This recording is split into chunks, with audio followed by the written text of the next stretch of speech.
¿Ves? Estoy tapando.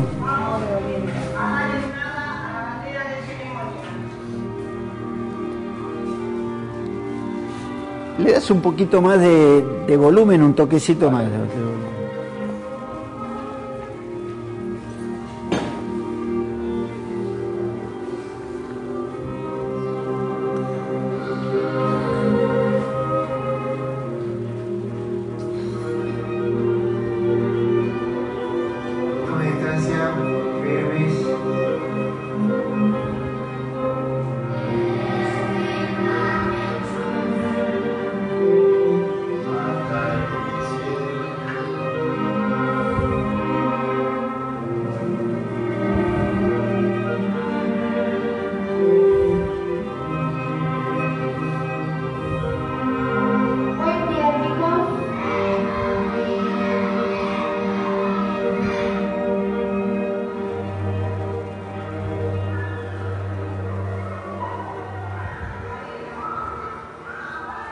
El tema de la autoridad es un problema para los educadores, quizás no con esta palabra autoridad. Ellos en múltiples ocasiones manifiestan, muchos de ellos, no diríamos que todos, pero que uno de sus grandes desafíos de su trabajo hoy en día es lograr el respeto. 3 y 4.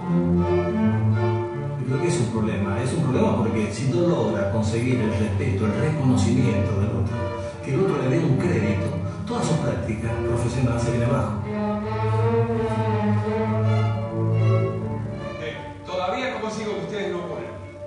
Y saben que en realidad ustedes son los responsables de la velocidad. Ustedes son los responsables de la velocidad. Lograr producir este respeto para los docentes es más problemático que las épocas históricas. ¿Por qué? Porque han habido una serie de cambios en la sociedad muy importantes. Uno de ellos, que podemos mencionar, es el cambio de las relaciones de poder entre las generaciones. Hasta hace pocos años, el niño y el adolescente respetaba al otro simplemente porque era adulto.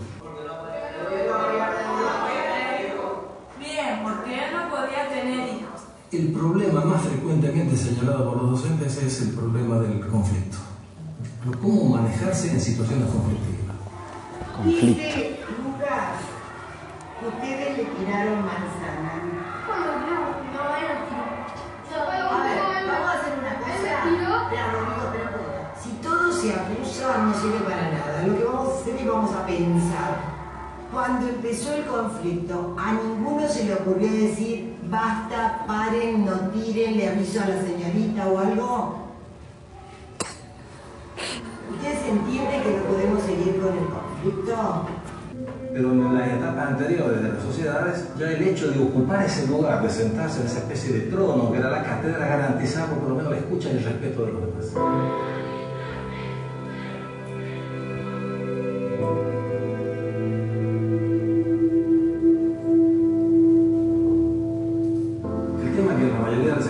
Públicas en América Latina hay un debilitamiento de la institución. No tenés una institución que te respalda. Entonces ahí estás más solo todavía.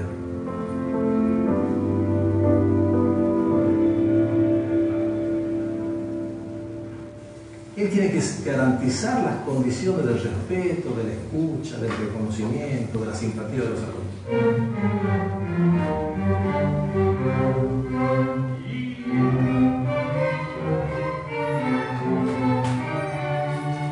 No me escucharon lo que yo les pedí. Ta, ti, ta, ta. Sí, ¿saben? ¿Tienen miedo? No, no tengan miedo. Ta, tin, ta, ta. Ta, tin, ta, ta. Sí, tiene que estar eso, ¿eh?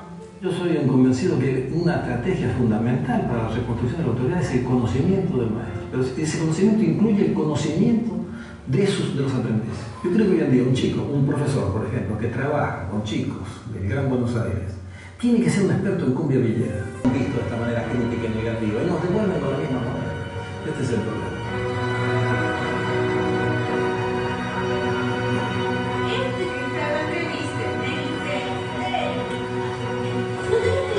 Tener en cuenta que los chicos no solo son mentes que tienen que aprender conocimiento, también tienen emociones, tienen sentimientos.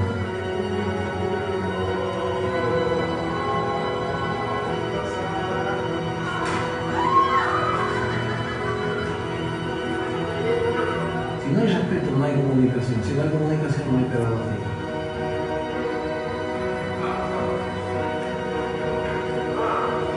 Entonces decía yo conocer sus miedos, sus fantasías, qué les gusta, qué no les gusta.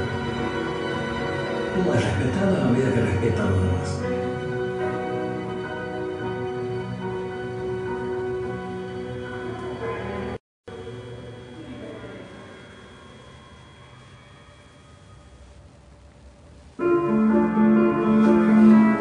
¿Qué se les ocurre?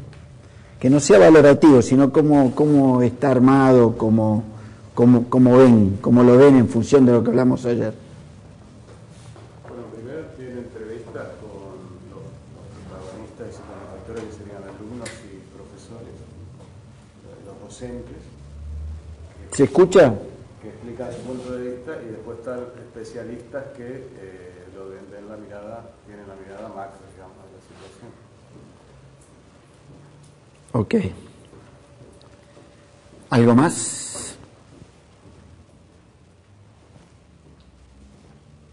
¿Cómo hicieron para que los niños no se percataran de que había una cámara ahí cuando estaba la docente conversando con los chicos y ellos eran tan frescos? Sí. No sé si se veía la cámara. Sí. Ahora les cuento eso, lo anoto y ahora les contesto.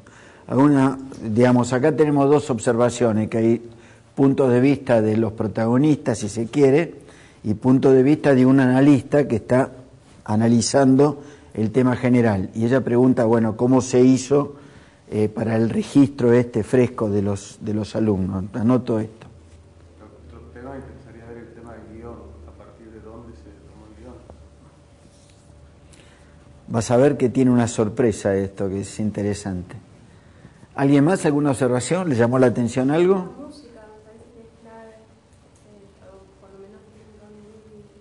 Genera un clima importante y busca la emoción, digamos, genera emoción. Bueno, el tema es así. Esta es una experiencia que en realidad, si se quiere, en una primera idea, y estoy contestando a lo tuyo básicamente, contradice lo que dijimos ayer.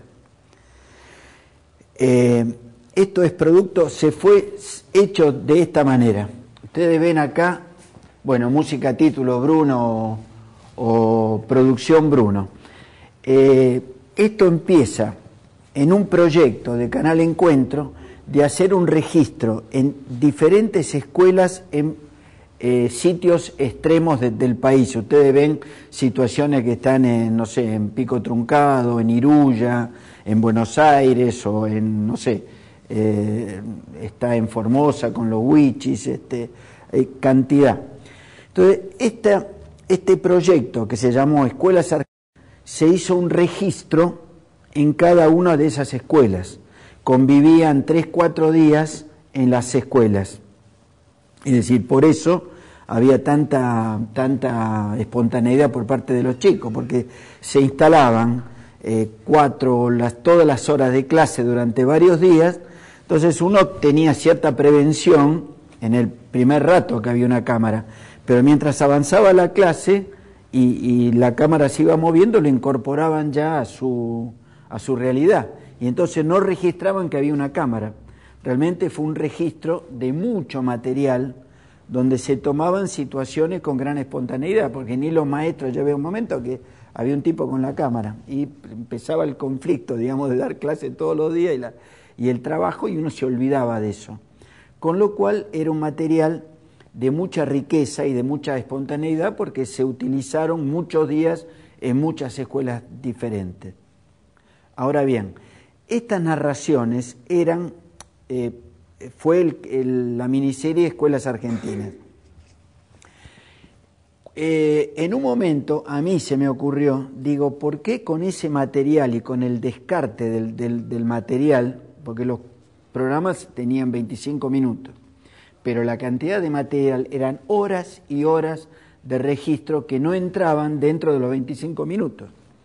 Entonces yo observé como guionista y se lo propuse, digo, estas son narraciones, fíjense, prima facie parecería ser que esto, que se llama Escuela de Maestros, que es un remontaje del material de Escuelas Argentinas, yo utilicé todo el montaje, todo el material no utilizado para hacer esta otra serie, con otra estructura.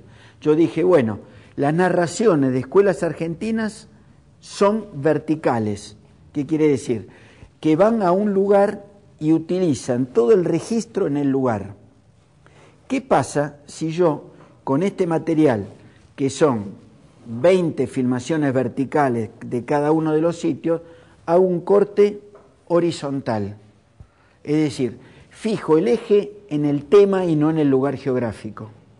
Entonces, lo armo en función de los temas. Por ejemplo, ven, capítulo 2, autoridad, hubo uno, respeto, otro, solidaridad. Y entonces hago un eje, en vez de, si los programas tenían este sentido vertical de filmación en un lugar, yo los corto horizontalmente y hago reportajes con especialistas y juego con el material que estaba registrado en las escuelas, ya de antes, que eran horas y horas y horas de material, muchas horas, con diversidad de plano. Entonces, en apariencia, esta filmación no tiene guión, no había un guión previo. En realidad sí había un guión en los registros verticales. Ellos ya habían hecho, se quedaron un par de días viendo cuál es la realidad de las escuelas. En algunas el conflicto era el analfabetismo, en otra era el trabajo de los chicos, en otra era la diversidad y la convivencia de culturas.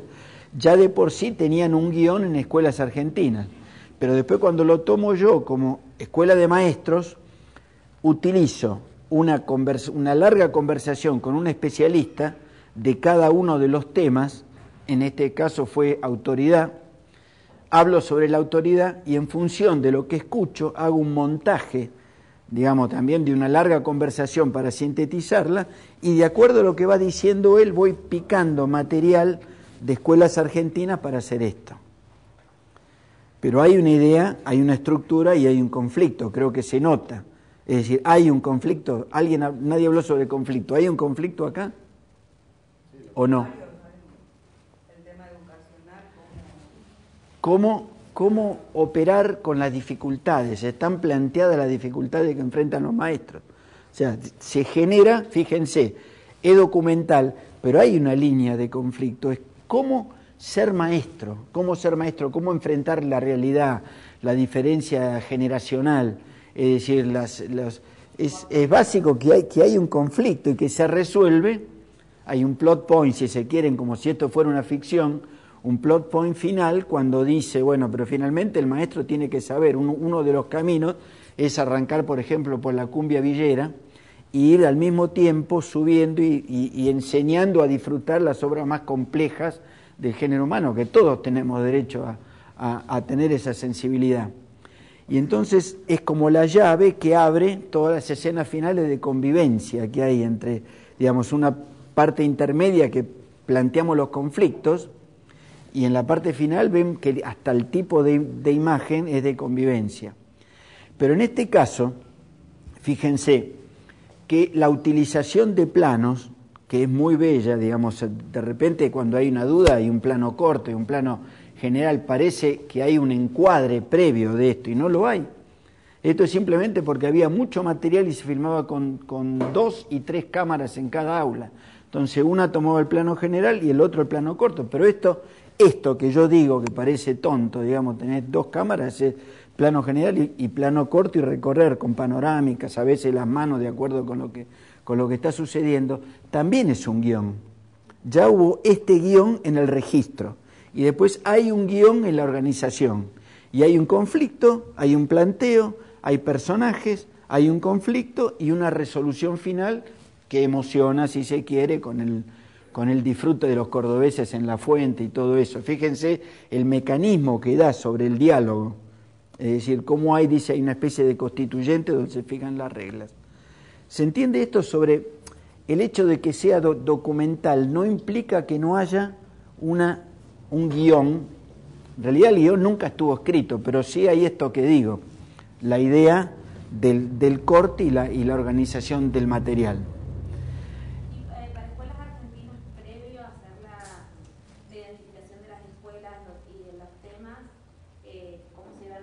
sí había algún guión. Sí, claro. Y el guión eran un par de páginas donde había una productora en general que iba 2 días antes que el resto del equipo. El resto del equipo eran 3, 4 personas. Una productora se quedaba viviendo en el lugar y viendo cuál era la realidad, cuáles eran las dificultades. Hacía un informe y en función de eso decía, bueno, vamos a filmar esto. Es decir, en Catamarca, por ejemplo, hay una biblioteca ambulante. Salen con un carrito de la escuela, con un carrito, los alumnos, con un carrito de supermercado cargado de libros y van de rancho en rancho repartiendo libros, por ejemplo. Y es maravilloso. Vos hacés en el listado de los días, de los 3, 4 días que filmás, decís, bueno, mira, medio día lo vamos a dedicar a esto. Y esto es un guión. Y además el tamaño de planos. Esto es fundamental, el tamaño de los planos para captar de pronto una discusión delante de una directora, ¿no? O sea, esto significa haber estado en el momento exacto. Ahora, también hay una reflexión que es increíble, que te emociona. Este es un registro de 4 días. Imagínense ustedes que hay en los 365 días del año y en todas las escuelas la cantidad de situaciones como esta que uno ignora. Basta, digamos, hacerse el planteo de colocar un punto de vista, de mirada, recuperarlo y mostrarlo para los maestros. Es decir, la cantidad de hechos que es posible hacer. Pero hay que tener una idea y una intención de generar ese proyecto. Y para esto sirve el guión. Es decir, si uno, la idea general de hacer una cosa ya de por sí es un inicio, una parte importante del guión. Bueno, esto contesta un poco tu pregunta del por qué. ¿Qué es el conflicto? Ahí tenés un conflicto, el perro amigo. Eso, bueno, y me parece, esto la verdad que fue una serie muy linda, hay capítulos fantásticos, esto es uno de los capítulos, son 13 capítulos. ¿Cómo? 13 capítulos, cada uno con un tema diferente, hay temas que son desopilantes, situaciones entre chicos que uno las tiene en uno mismo, pero no hay un registro de la vida secreta de las escuelas, y cuando se hace, por ahí es con una ficción, lo cual no es lo mismo, digamos, porque un actor nunca va a tener esta espontaneidad y este registro directo del conflicto. Y el tema de las cuestiones de las temáticas, el hecho de separar la autoridad, respeto, ¿eso eran preguntas que ustedes ya le iban haciendo a los maestros? ¿O surgió en base a todo el material que tenían, detectaron qué líneas temáticas abordaron con él? Eso se habló con los productores de Canal Encuentro. Los temas, esos 13 conceptos, surgieron de una decisión donde había una pedagoga importante y entonces en la discusión planteamos los temas que podían hacer. Hay uno que es obra maestra, por ejemplo. Hay diferentes temas. Ese fue un acuerdo inicial. Y después, en función de esos grandes temas, en cada uno se detectaba a un especialista diferente. Hay uno, el de respeto, es impresionante. Es un profesor en la Facultad de Filosofía, es conmovedor porque lo liga con el Antiguo Testamento, la Biblia, es realmente conmovedor. Yo pensé que traía ese y me equivoqué. ¿Lo podemos buscar en la web? Igual? Sí. Y si no, yo les dejo después mis datos y les puedo mandar una copia. Yo pensé que traía el de respeto y me equivoqué y traje el de autoridad, que es el capítulo 2. Pero cada capítulo tiene la misma forma general que este. ¿Se les ocurre algo más sobre esto? Sí. En 8 capítulos, el analista el profesor de la UBA analiza el contexto general y busca la solución al conflicto y resuelve automáticamente con tan poco tiempo, ¿no? Este es el eje y este es el conflicto. No es así. No. Definitivamente no. Teníamos largas charlas con cada uno y había algunos, este tipo era muy luminoso, era un tipo que realmente prácticamente te orientaba la conversación. Había otros que a lo mejor sabían mucho, pero eran muy sanateros y las frases larguísimas, era imposible de compaginarlas. Había una dificultad, entonces ahí, digamos, estaba yo haciendo la entrevista y trataba de orientar más o menos para tener un planteo, una etapa intermedia y un desarrollo, pero a veces costaba mucho. No era que lo tenían claramente y en 10 minutos te daban esa respuesta. Era una conversación de hora y media con él. Entonces después hay un tema de edición, de montaje, de buscar los fragmentos que te van dando la totalidad. Ya de por sí hay un montaje de eso y después buscar el material que se conecte, a veces oponiendo y a veces apoyando lo que decía él, ejemplificando. Acá el montaje es protagonista, inclusive, creo que por tu pregunta, creo que no, vos no, era lo de la música. Es decir, en montaje, vos lo habías preguntado, claro, eso salió en el montaje y bueno, también buscar la música fue un tema. Así que bueno, pero la verdad que fue para mí un lindo trabajo. Pero es una experiencia, ya le digo, que es muy indirecta en relación, no es guión, realización, montaje. Acá fue primero una serie, material de descarte, idea de utilizar material de descarte, guión para utilizar el material de descarte. Vos tenés acá en este caso, es como decíamos ayer, bueno, ¿qué pasa si uno filma sin guión y tiene 100 horas de material? Entonces acá teníamos 100 horas de material. El tema con todo ese magma, aunque ayer apareció la palabra magma, con todo ese magma, cómo organizarlo y darle un sentido. Entonces el guión en este caso fue posterior a la realización. Bueno, no siempre es así. Vamos a ver otro caso de otra serie que es Argentina es música. No es el tema de la educación, sino la música. Les traje un capítulo, también son 13 capítulos. Este es sobre Tucumán, uno sobre Tucumán. En cada caso, bueno, después les voy a contar el modo en que está realizado esto. Nacho, ¿estás por ahí? Dale. ¿El otro me lo dice? Dale. Me encantaría que me digan las dudas o como digamos, en fin, que han visto aparte, ¿no? Para que no hable tanto yo siempre. ¿Qué les parece? Vos no lo viste, bueno, vos podés hablar, pero no lo viste. Hay otros que lo vieron, nunca se dan las dos cosas, ¿viste? Bueno, vamos.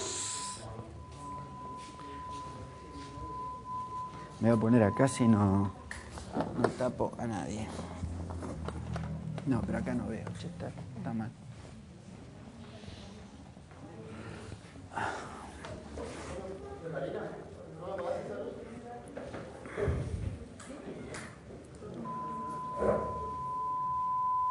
Esta también salió por Canal Encuentro.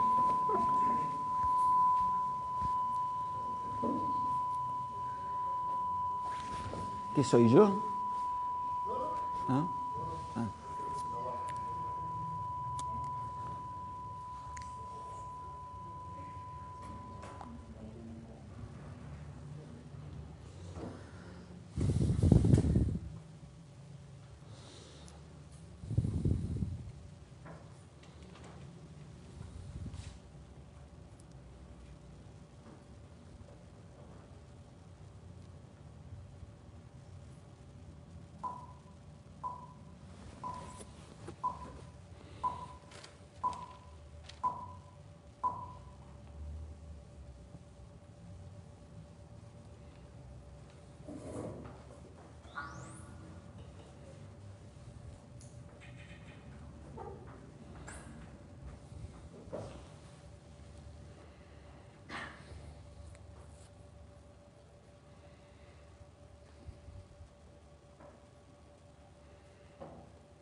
quiero decirle que tengo un hijo que parece que tiene condiciones musicales.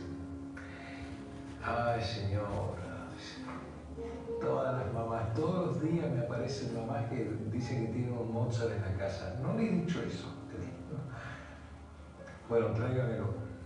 Entonces, bueno, voy y había 2 pianos. Entonces me pone el clave bien templado de Bach. Chino. Digo, no sé eso, maestro. Lo que me pide de Atahualpa. Dice, ¿de Atahualpa quién es? Atahualpa Yupanqui para mí era un genio. ¿Cómo alguien podía decir quién es Atahualpa? Para ahí, bueno. Bueno, para un minuto. Bueno, fíjense en esto que tiene otro planteo de documental. Está hecho ahora sí en base a un guión. Igual el guión, te voy a pedir ahora que lo retomes. Hay un guión de la realización, pero después yo no podía prever lo que iba a decir cada uno, digamos, o sea, porque también eran largas charlas con artistas. Pero seleccionamos a través del montaje esto, fíjense que se plantea el conflicto de entrada, tomando la memoria que lo que dice Miguel Ángel Estrella, de cuando él iba, piano, y dice Atahualpa, y el otro dice, ¿quién es Atahualpa? Ahí está planteado el conflicto que desarrolla el documental. Es decir, hay una expresión verbal que plantea justamente lo que va a desarrollar el documental. Digo, lo hice para puntualizar cómo prácticamente el conflicto está de entrada. Después vamos a ver todo el desarrollo. Okay. Pero ustedes no seleccionaron que está en la entrada, digamos. ¿Cómo, perdón? Ustedes seleccionaron después de una larga charla. Claro, Que el conflicto está exactamente. En la entrada, Esto es montaje, claro, esto es una escritura. Digamos, hay una escritura de un guión previo. Yo sabía que tenía que tomar a tales músicos con una idea general, conocía la historia, conocía temas que le íbamos a plantear, conocía a Lola Mora, en fin, conocía cantidad de temas previos, pero sabiendo siempre que el eje iba a tratar de tomar el tema de la música popular, la samba, y la relación de lo que significa la Universidad de Tucumán, que fue receptora de cantidad de emigración europea después de la guerra y que hicieron, por ejemplo, en el cine Prelorán, en la música, es decir, tuvo una actividad cultural fantástica. Entonces iba a tratar de ejemplificar ese conflicto, pero no sabía que Miguel Ángel Estrella iba a decir esto. Entonces, para utilizarlo en el documental, utilizar el material, esto me pareció una definición precisa que plantea el conflicto. Dale, ok, gracias. ¿Podés ir un poquito atrás así no interrumpo la cadencia? Empezalo. Ay, señor. Ahí está, empezarlo todo de nuevo. Si tuviéramos bueno, estamos haciendo edición, así parar y puntualizar y ver, ¿no? Salir del espectador habitual y verlo como productor y como realizador.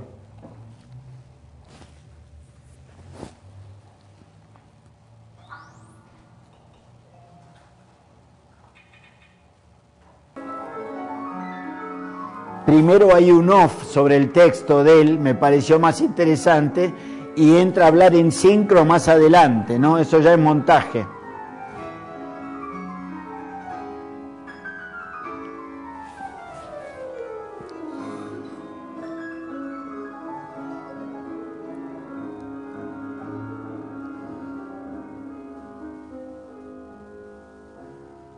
Las manos de él, ¿no? Tengo un hijo que parece que tiene condiciones musicales.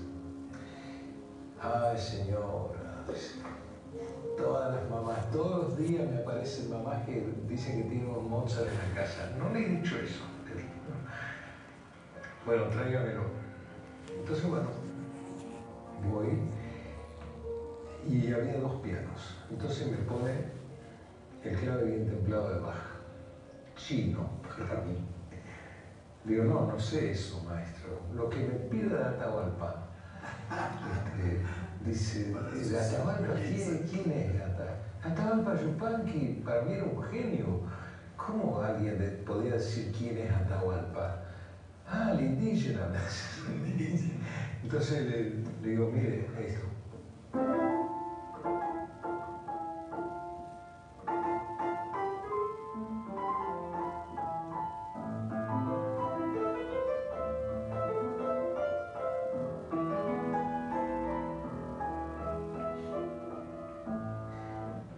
Bueno, me dice, suena como un artista, pero clásico, tío, clásico.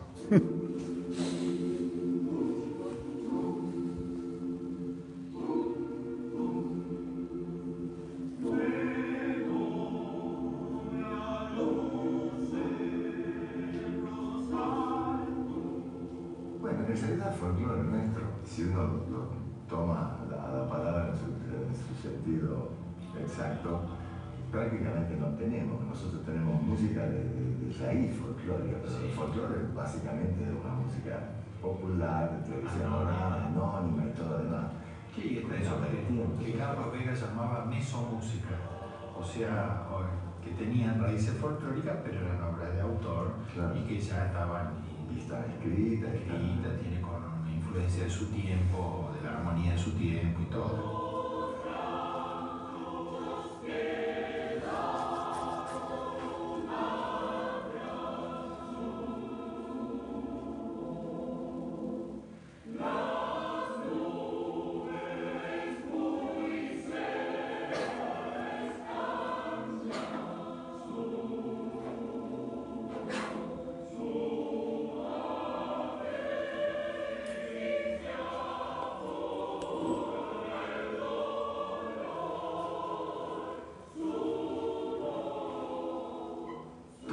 Es un auténtico vergel, un jardín como se lo dio a llamar, pero además como si esto fuera poco, el obispo Colón. La llegada del azúcar es un producto de la expansión de la cultura europea y de la instalación de plantaciones, primero en Brasil, luego en el Caribe, también en nuestro territorio.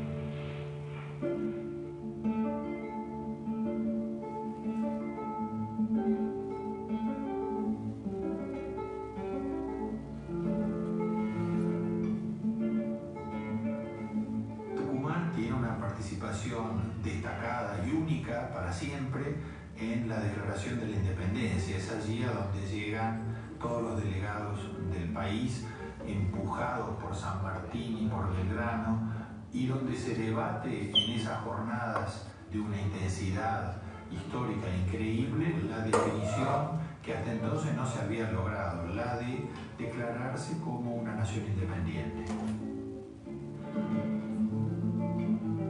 Esa declaración, junto con todos los conceptos filosóficos que forman la base de la nación argentina, se llevan a cabo en esa pequeña casa, en la casa histórica, en la cual participaron todos estos importantes delegados de las distintas provincias para llegar a esa declaración final.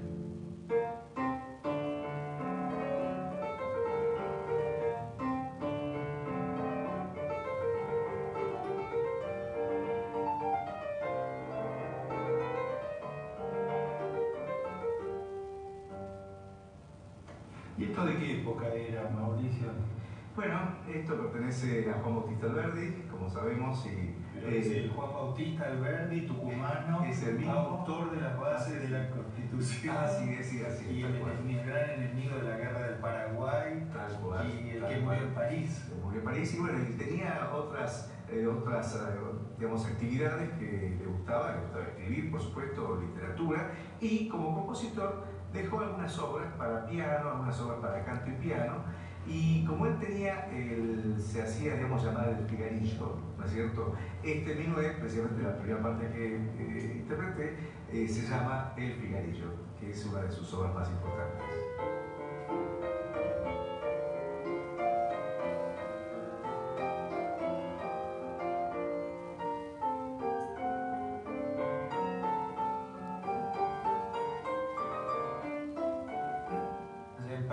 En medio de las nieblas, pensando en los inviernos parisinos, pensando en su Tucumán, ¿no? Tropical, y tocando estos minuets tan nostálgicos, ¿no?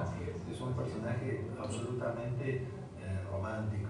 Era un personaje muy seductor, y bueno, mencionar las formas musicales que trabajó fueron los minués y las mazurcas y algunos valses, ¿no es cierto? Entonces es un puñado de obras que yo creo que reflejan, como vos bien dices, una época, una forma de ser, ¿no es cierto? Y digamos la música de salón de aquella época.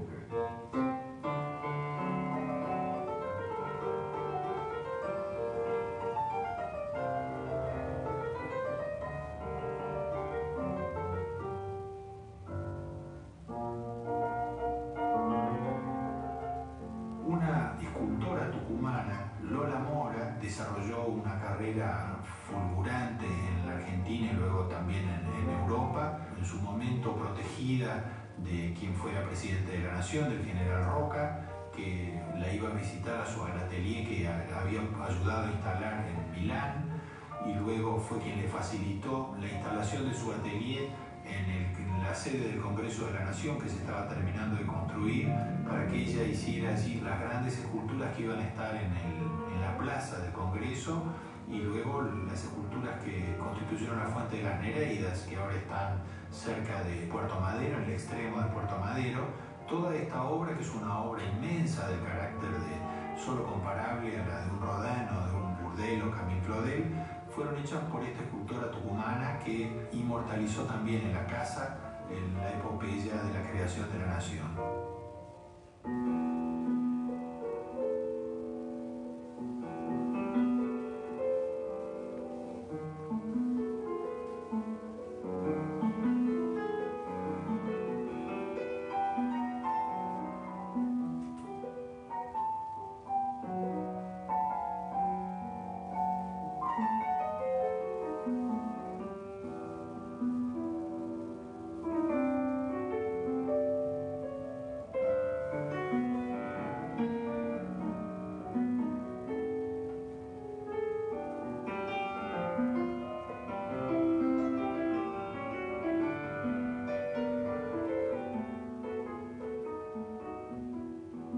Es una samba, una antigua samba tucumana.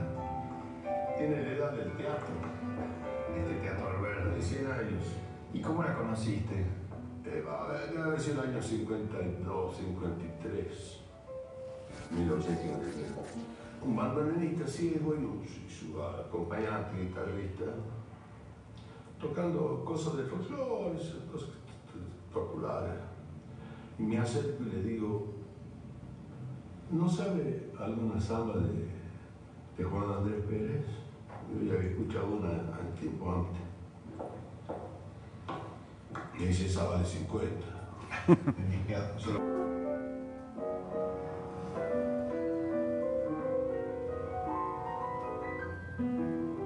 La provincia además tiene esa particularidad de haber tenido una impronta cultural muy temprana. Por un lado, y ya sobre el siglo XX, la creación de la Universidad Nacional de Tucumán. Esa universidad va a acoger a cantidad de artistas y personalidades de la cultura mundial, aprovechando la circunstancia de los exilios de las guerras europeas. Va a recibir a la presencia de inmensos intelectuales y artistas de todo el mundo.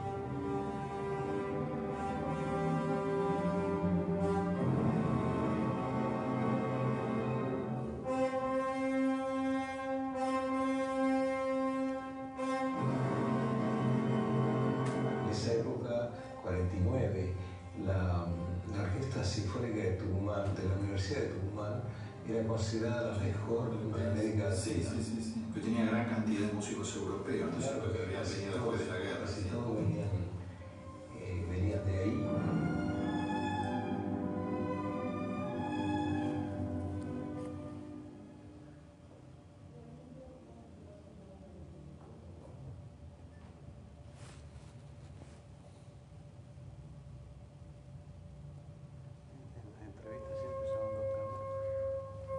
Ahora sigue. Y bueno, la fundación de la Orquesta Sinfónica en ese momento se supone que era una de las más grandes de Latinoamérica. La Orquesta Sinfónica aquí, con maestros Hilarios, el director y una tanda de buenos instrumentistas, grandes grandes maestros de primer nivel, ¿no? Gualandi, Spernasati, pues todos apellidos muy italianos.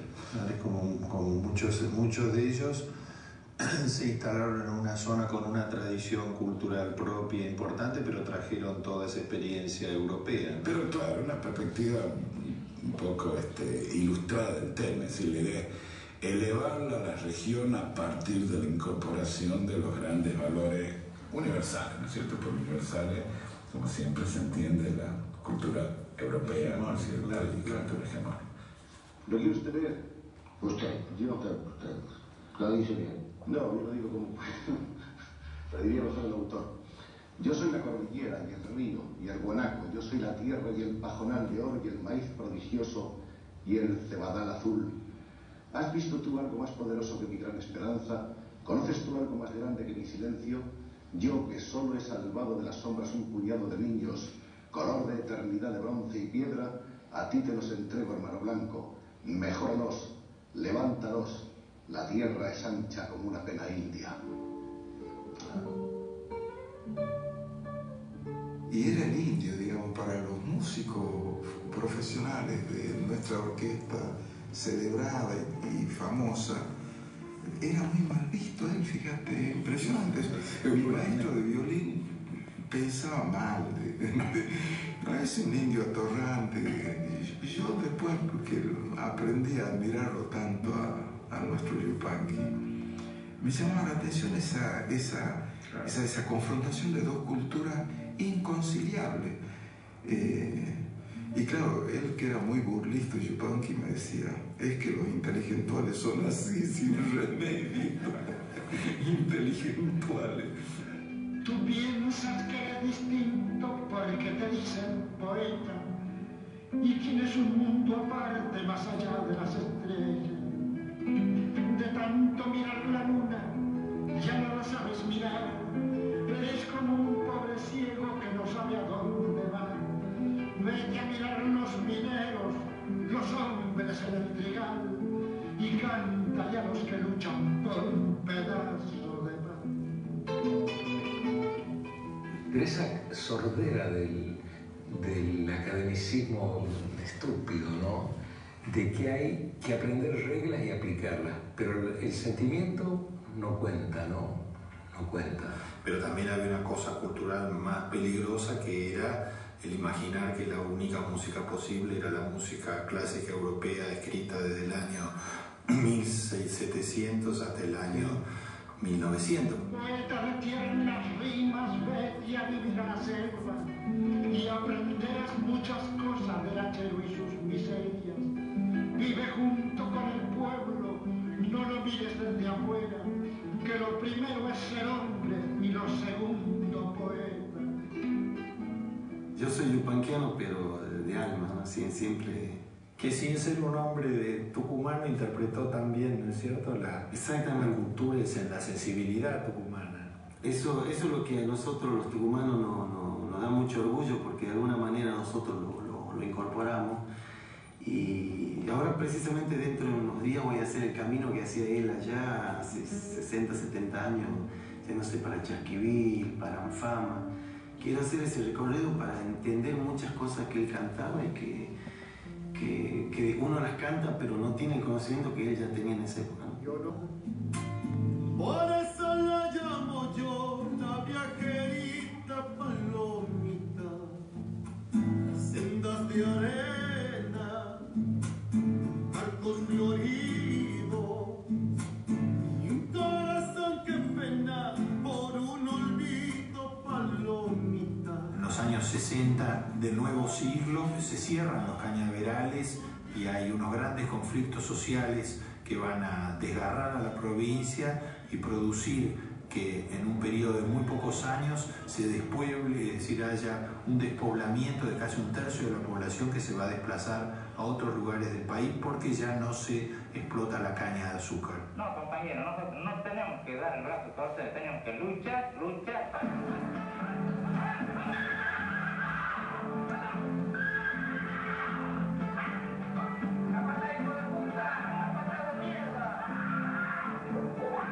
Esas luchas de los trabajadores por la recuperación de su fuente de trabajo, el trabajo en el cañaveral.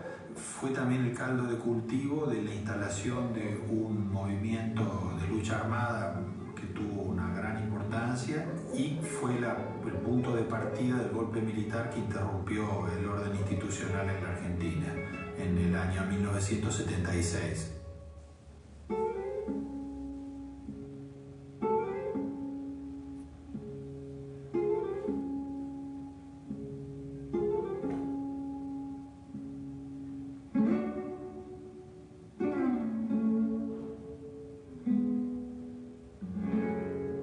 Entre las disciplinas, para que una celda tenga una comunicación humana, era contarnos los sueños. Un sueño que me acuerdo, yo estaba en mi casa de Tucumán y hablando con una gringa, ¿no? Bárbara Streisand. Algo me gustaba de esa mujer. Entonces, por teléfono, eso era el sueño, me la estaba avanzando. Levanto la vista y la veo a mi vieja y a Marta de espaldas cantando, pero la voz era Mercedes Sosa.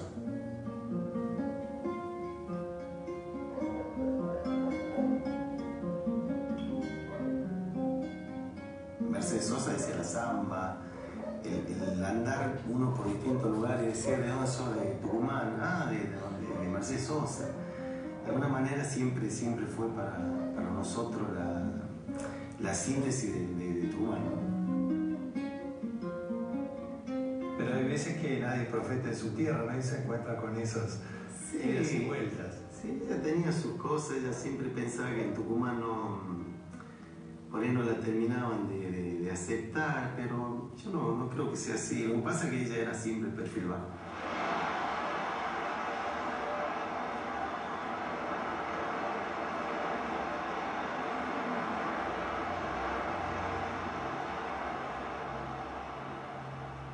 Yo algunas veces yo me iba a cantar a algunos lugares, volvía y siempre, yo me mandaba el saludo a Mercedes y yo le llevaba, le decía, tía, le mandan saludos de Simosca. Y me dice, ¿se acuerdan de mí?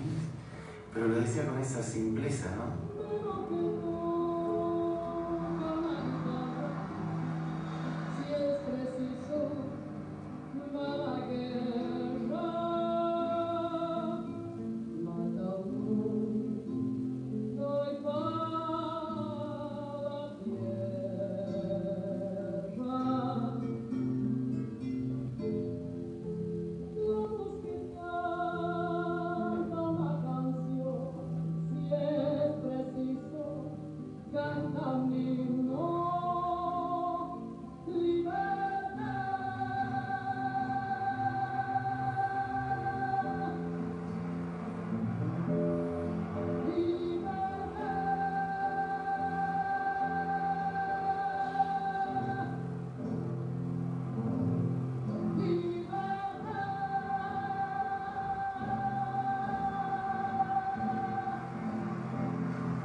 Soy lo que soy por ese grupo, pues.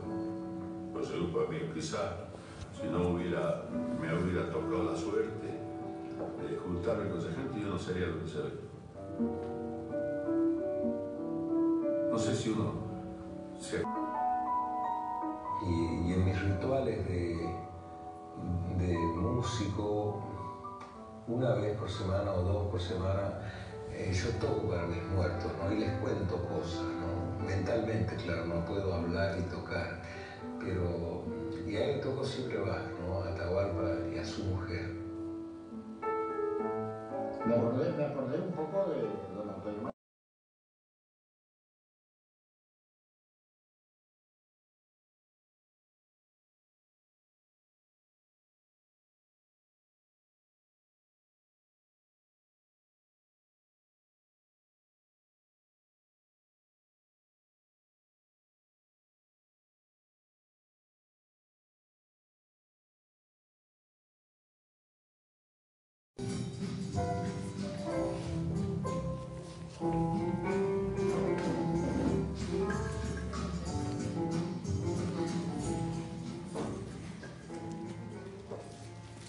Bueno, como ustedes ven, este es otro tipo de planteo, no tiene nada que ver como guión con el anterior.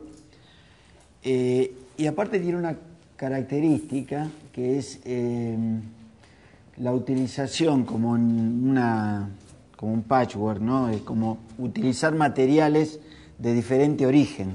A veces se puede también contar sin tener que filmar uno mismo el material. Es decir, acá el planteo de la serie, que esto sí tiene más presencia de un guión, porque así es. Por ejemplo, en Tucumán hay 2 capítulos, uno que llega hasta el regreso de la democracia y el segundo, el tema de la música nueva. Pero el tema siempre es tratar de ver la música buscando el origen histórico y cultural de dónde viene. En este caso se dio que no hay presencia, por ejemplo, de los pueblos originarios, que en los otros capítulos están, pero siempre tratando de ver que la música que se toca no es casual, no llueve, no cae del cielo, sino que es un hecho cultural producto de una historia. Y nosotros en el documental tratamos de recrear el aspecto histórico que da origen a la música, es decir, no hacer un simple recuento o una colección musical de la música que se toca en una provincia, sino buscar la raíz histórica, de dónde viene, de dónde nace y las influencias que tiene.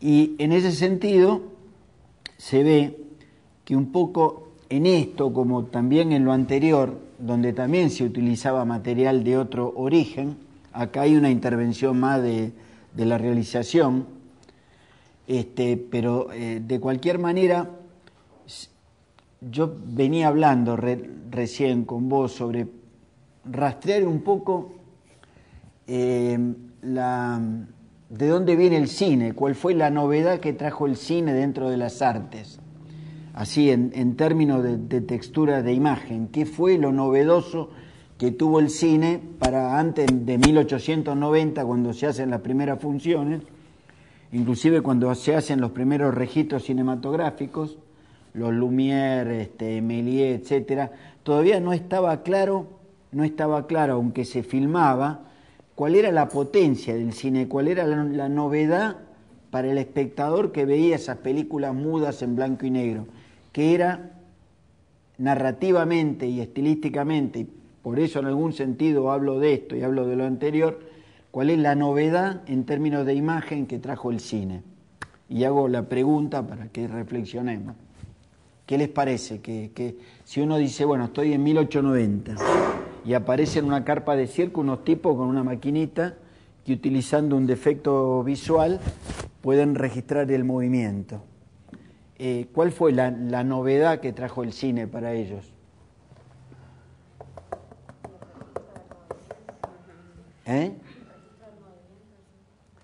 Bueno, sí, está bien, pero en el teatro también había movimiento. Yo me sentaba y veía gente que se movía. ¿Perdón? ¿No lo podías registrar con una cámara? Es cierto, lo podían repetir los actores. Había movimiento y lo repetían y se repetía el movimiento. Para un espectador de cine no era una novedad. Hay 2 elementos, estoy tratando de pensar junto y para que quede más en la memoria. ¿Qué se les ocurre? Estamos en 1890, ustedes estamos acá en una carpa de circo donde aparecen unos tipos con una máquina y proyectan cine. ¿Qué se les ocurre en términos de imagen? Digo, ¿cuál es la novedad que trae el cine? Es muy simple, van a ver, no busque cosas raras porque es muy simple. Y esa posibilidad de repetir y también de quedar en la historia, de reproducir. Está bien, la escultura también, y la pintura también. Registraban algo de la vida cotidiana. Eso está bueno, meterse en la vida cotidiana, sí, es cierto, pero no eran tan sofisticados los espectadores en 1890.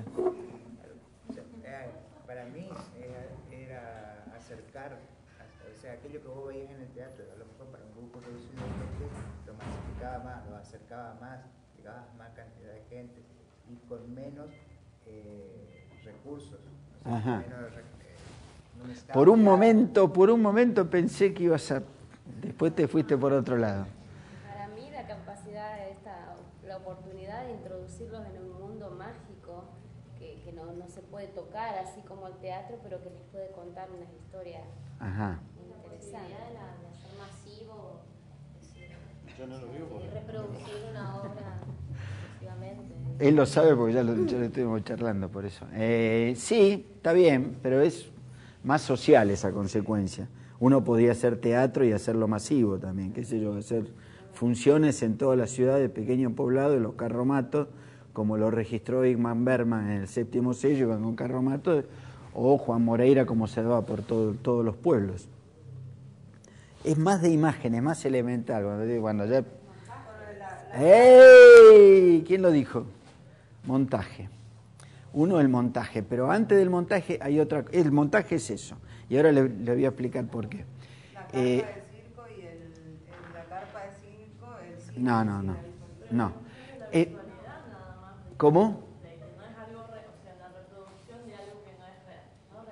Está bien. Si yo lo único que estoy acostumbrada a ver lo que se reproduce en vivo, de repente tengo una pantalla reproduciendo una imagen que se asemeja a la realidad, pero al mismo tiempo no es como... Tenés razón, es cierto, pero diría que es segundo grado. Lo de primer grado, eso es posterior. Lo de primer grado es muy simple. Uno es el montaje, que ahora vamos a ver por qué. Y lo primero es el primer plano. Es decir, uno en la vida, antes del cine, veía, a lo mejor había tipos que veían un primer plano en su vida, que era la mujer, que sé yo, o la madre, donde uno se acercaba y lo miraba. ¿Entendés? O si tenía amantes, tenía unos cuantos primeros planos, se coleccionaba en la vida.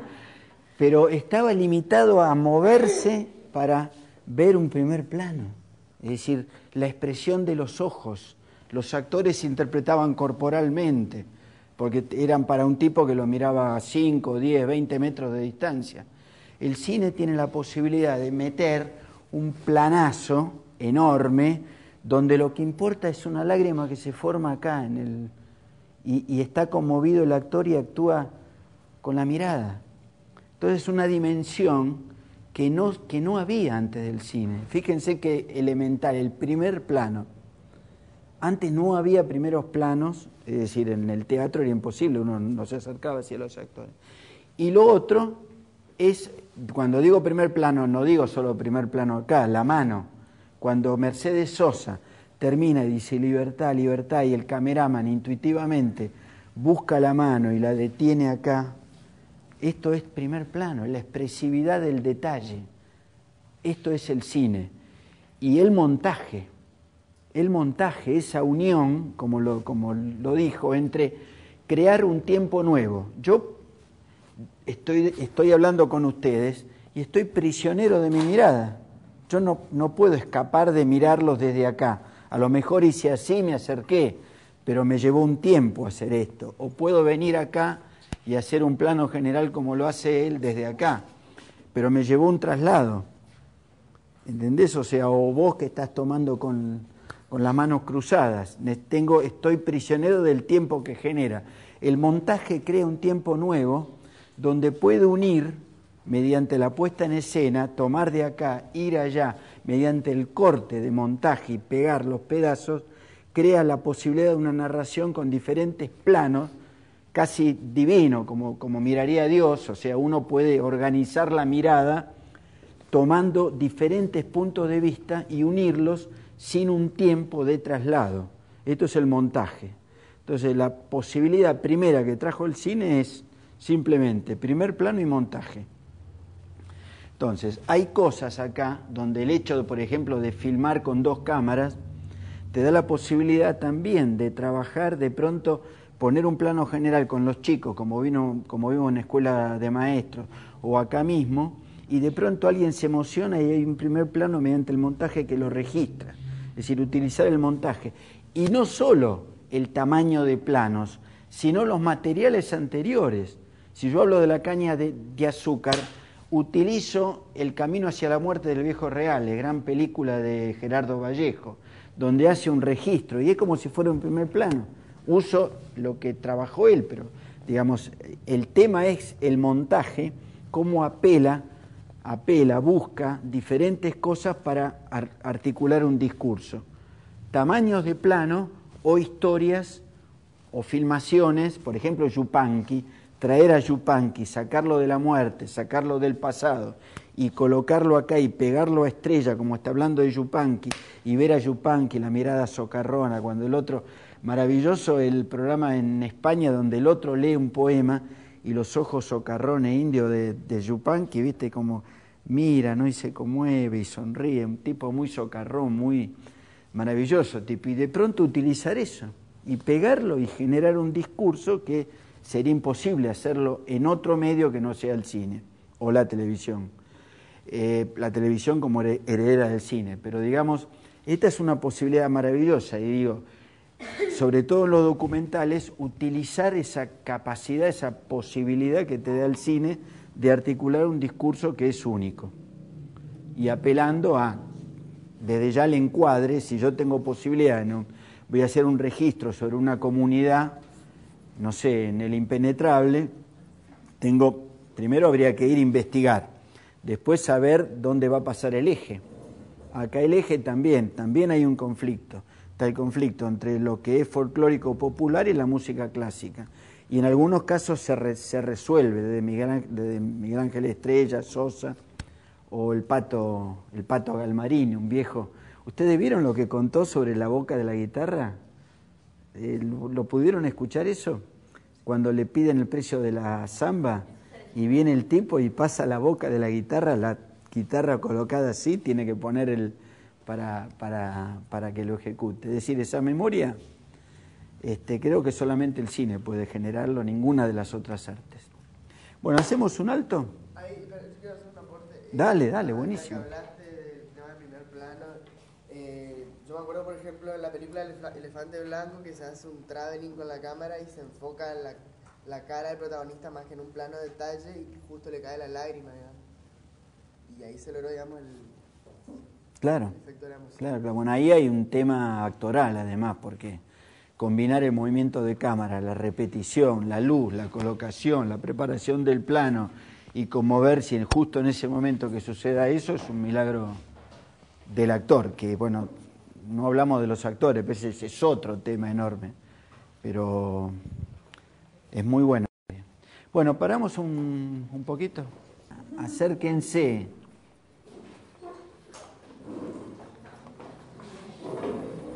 Informativo acelerado, digamos, no es fácil en 6 horas juntar toda obviamente, pero bueno, el hecho que me parece que cubrimos bastante tema, por lo menos los principios generales, y bueno, entramos en la última hora, entonces me gustaría saber si hay algo que necesitan reforzar, repetir, que no se entendió o algo.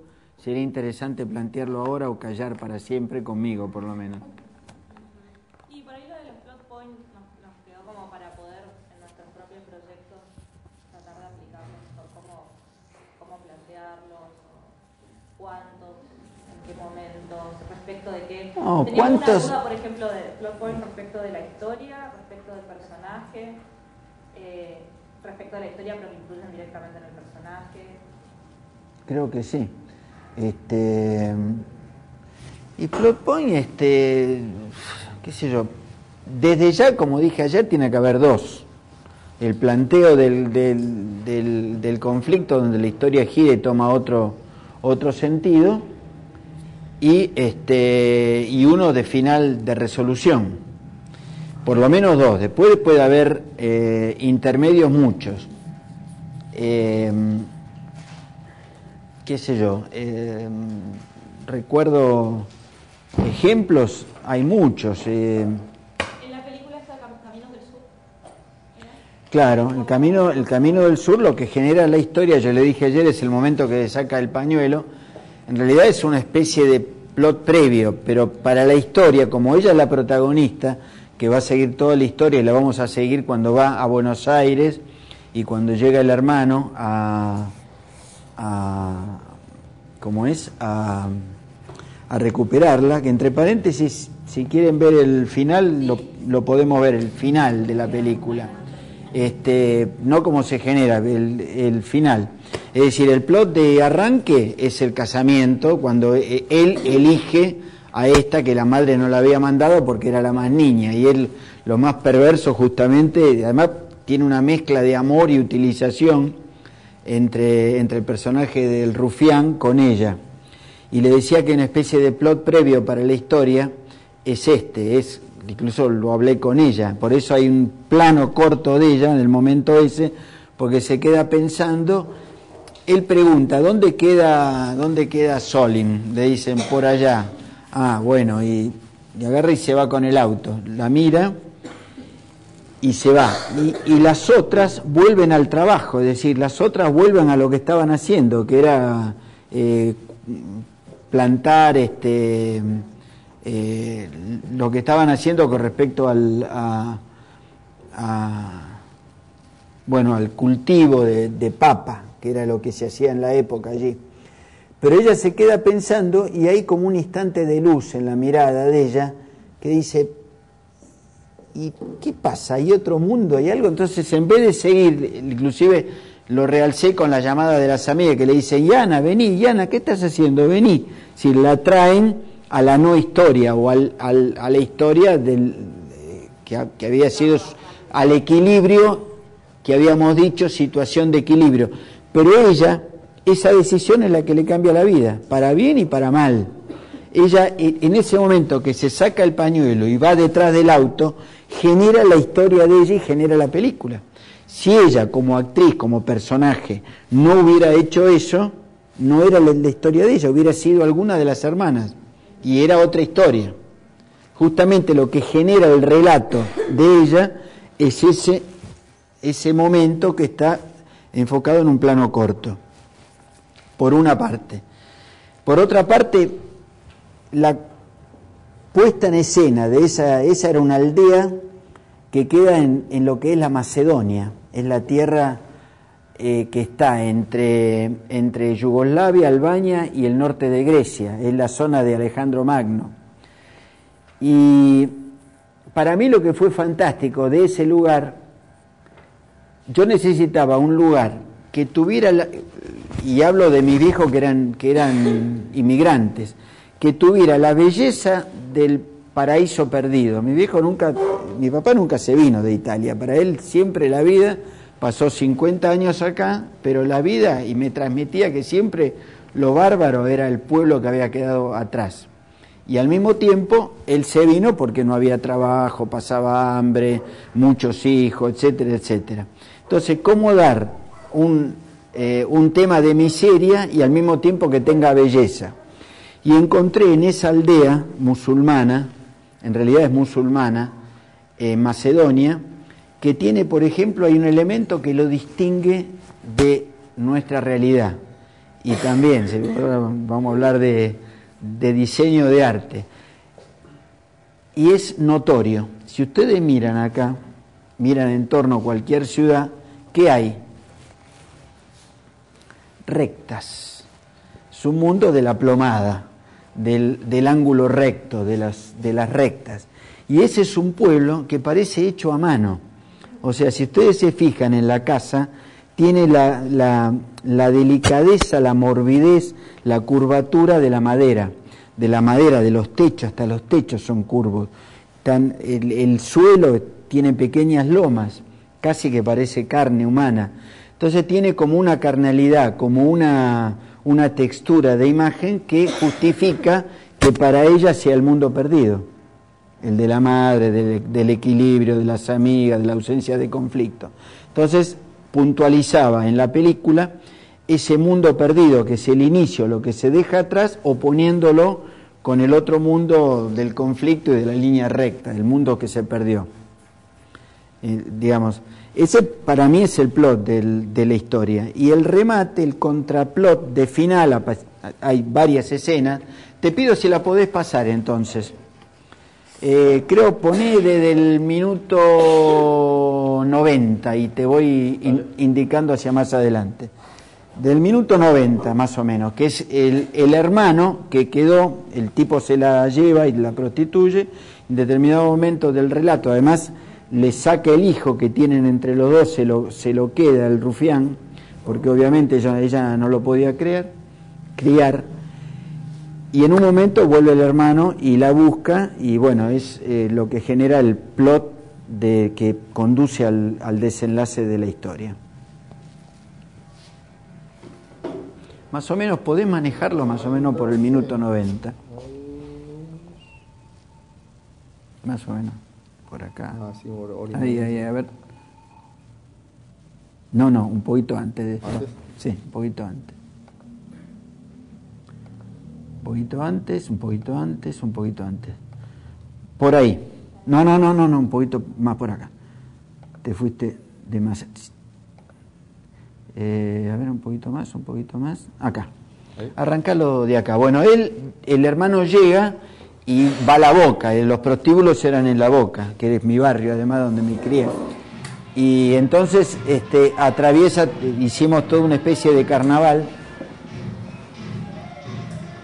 y está en busca de la hermana en otro mundo. Imagínense la oposición de lo que era Macedonia con esto.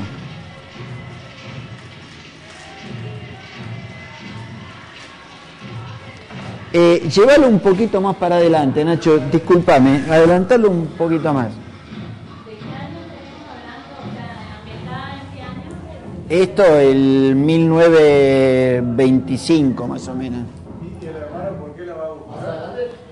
Porque dejaron de escribirse y tiene algo que le va a comer. Bueno, acá hay una escena de encuentro que era muy conmovedora y me mandé una macana, cada vez que la veo sufro, pero miren, fíjense lo que va a pasar. Hay algo que en él que lo conduce, la estuvo buscando, no pasó nada, y entonces hay una voz, algo que lo conduce hacia un...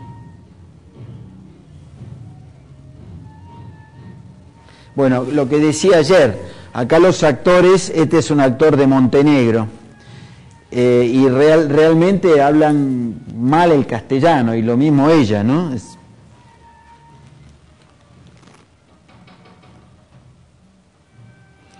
Bueno, acá, mientras la siguen viendo, yo les comento, acá se filmaba, no había video, se filmaba todo en fílmico, y era terrible el tema del material, y yo quería filmar en tomas largas, y cada una de las tomas insumía, esta es Dolores Solá, que ahora es la que canta tangos, la hermana de Solá, es una anécdota, digamos, pero bueno, y entonces, claro, cada repetición en plano secuencia insumía mucho material. Y pasó esto que van a ver.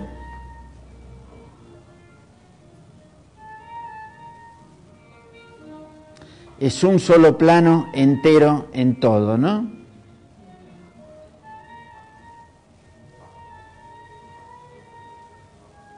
Esta es María Fiorentino, una actriz.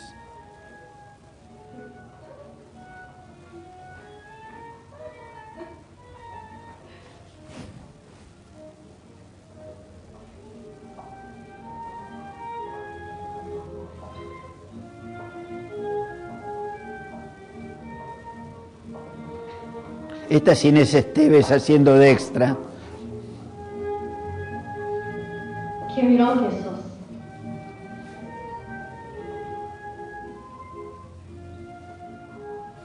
¿Quieres bailar?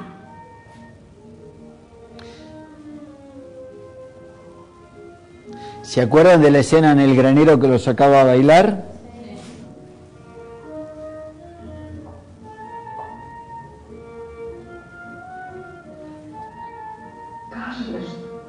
Le habla en el idioma, o sea.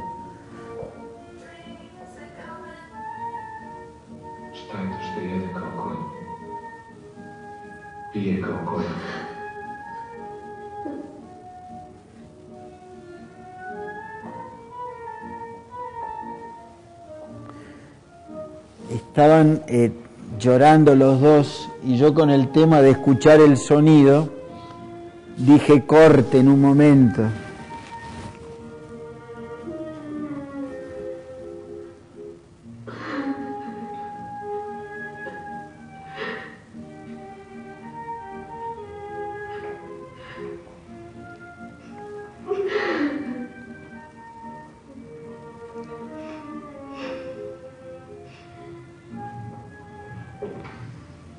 Esto adelantarlo un poquito, ¿puede ser? ¿Eh? Bueno, si no déjalo. Déjalo y lo vemos entero. Bueno, obviamente este es un plot de avance en la historia que conduce a la resolución, el regreso del hermano, y replantea el segundo equilibrio que se había logrado, era prostituta y bueno.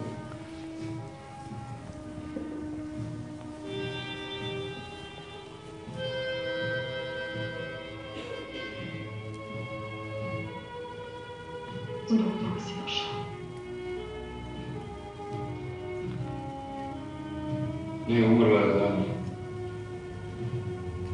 Nisam mogao da ti javim. Ulica, možeš mi. Uvek si navakao.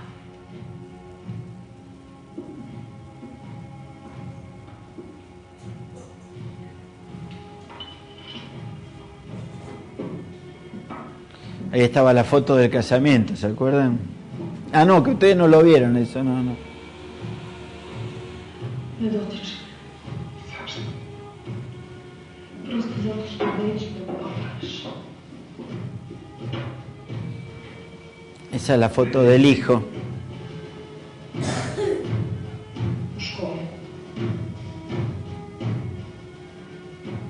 I kod Maksima. Maksim ti je oduzeo dete. Brate se prvim brodom donosi loše vesti. Radije ću da živim kao i ranije, ti ništa ne znaš.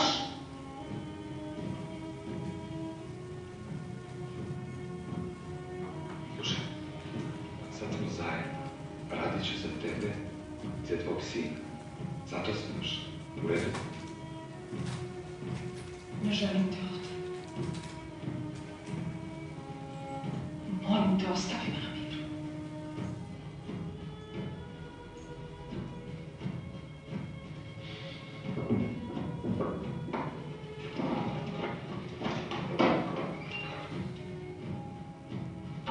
Šta tu radiš? Vodi kroz svog života.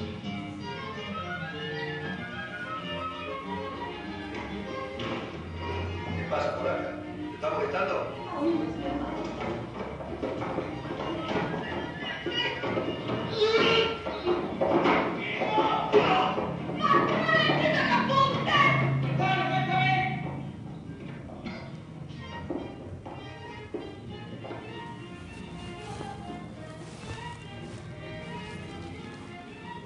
¿Dónde te čekaju?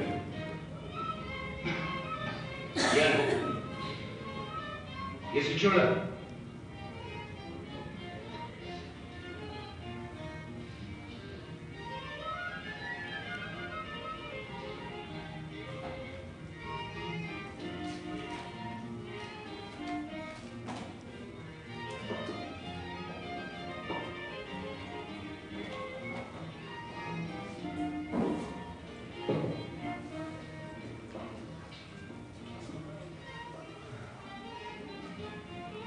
Sácalo de aquí.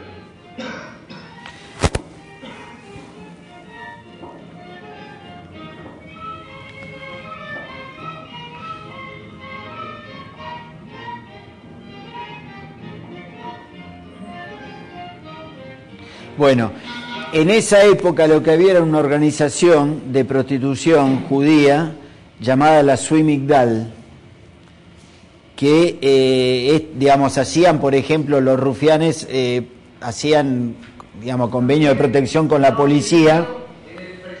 Entonces acá ejemplifiqué como que hay un banquete y hacen una obra de beneficencia, digamos, irónicamente, ¿no? Más de 1.200 metros cuadrados, 40 camas, y se ha logrado la concesión del área destinada a la ampliación de nuestro propio cementerio.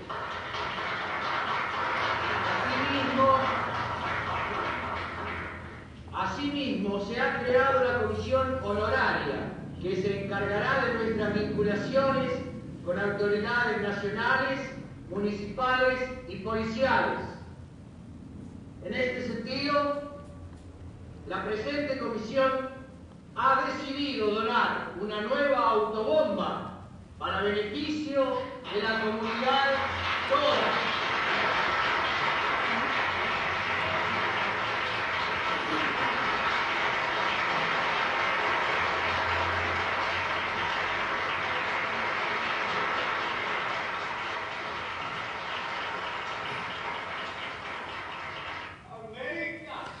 Esto lo escuchaba mi papá cuando se quejaba, América, decía, ¿no?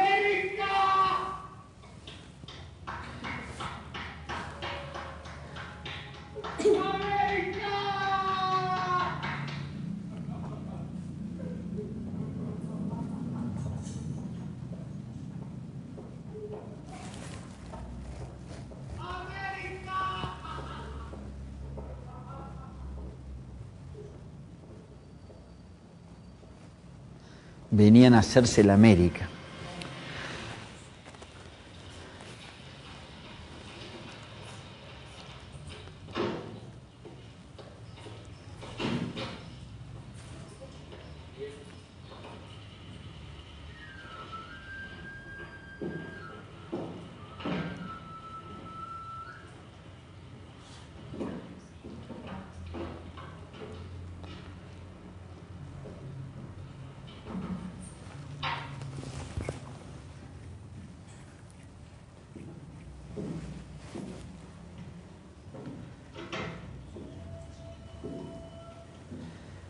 Esto ya conduce al desenlace, ¿no?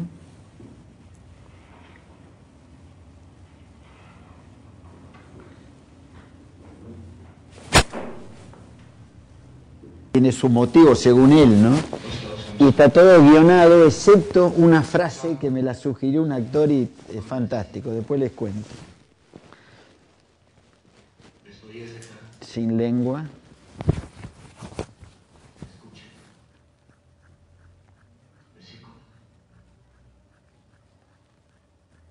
Koga je bilo briga? Niko mi ništa nije dao.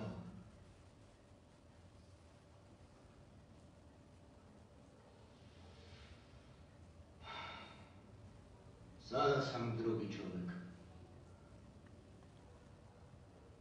I neće da momci prođe isto kao ja.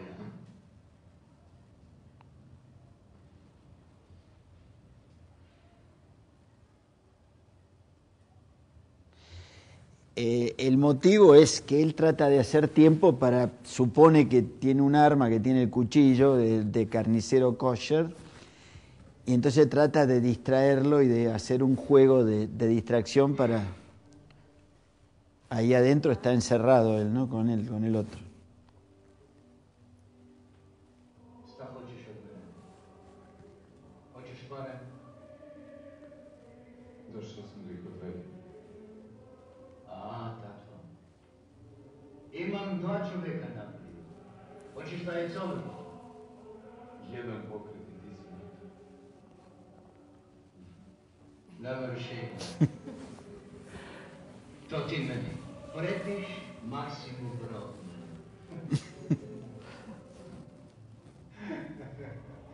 Šta imaš tu ispod, a?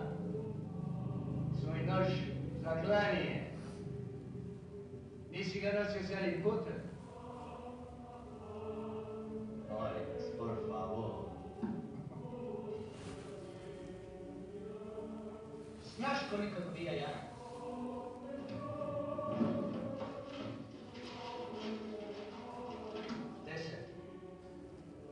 Skoro 12 pesosa na sat. Koliko bi sati trebalo u fabrici da to zaradi, a? A ti misliš da bi njoj u fabrici bilo bolje? Slušaj, Boris. Jeste li to vrijeme čekao? Što si mislio odakle pare, a?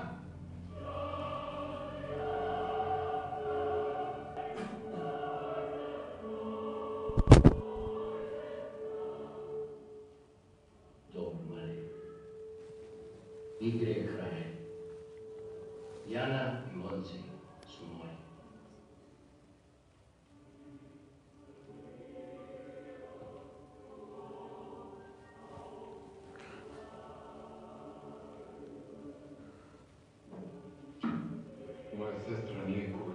Esto me lo sugirió el remate, que es retoma la frase del comienzo.